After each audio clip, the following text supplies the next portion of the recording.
Governor Daniel Malloy is taking big steps to push through new gun laws following the tragedy in Newtown. Governor says he's not waiting for federal gun legislation and that changes need to be made right away, but not everyone is on board. News 8's Neka Nuosu is live in the News 8 newsroom with more specifics on the proposal. Neka?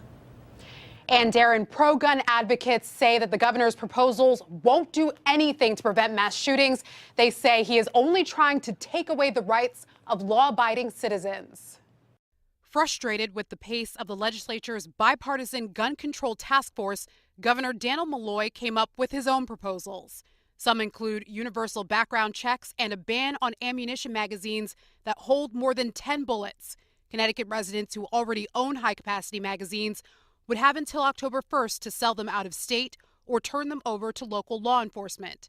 Malloy also wants a law to expand the definition of assault weapons to include semi-automatic guns. Those are simply common sense approaches to a very complex issue where I think that there will be overwhelming understanding and agreement in the state of Connecticut. His proposal is ridiculous.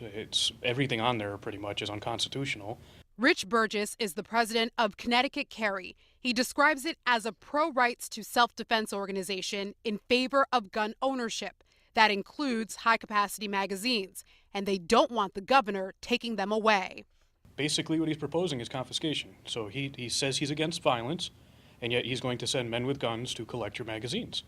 I mean, that's what it is. You can't just say, well, everybody's going to turn them in, because certainly not a lot of people are going to turn them in. Malloy's proposal comes the same day Vice President Joe Biden was in Connecticut for a gun violence conference. Speakers included families of Sandy Hook victims, including Lynn and Chris McDonald, parents of Grace. We ask that our representatives look into their hearts and remember the 26 beautiful lives that we lost.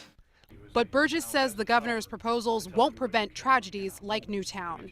The issue there wasn't large magazines. It wasn't safe storage. I mean, these issues were issues of a knowing mental illness in a family not being treated correctly. The state's bipartisan gun violence and children's safety task force initially wanted to vote on new laws this month. However, legislators say they were delayed by the recent blizzard. They're hoping to hold a vote sometime in March. Live in the News 8 newsroom, Neka Nuosu, News 8.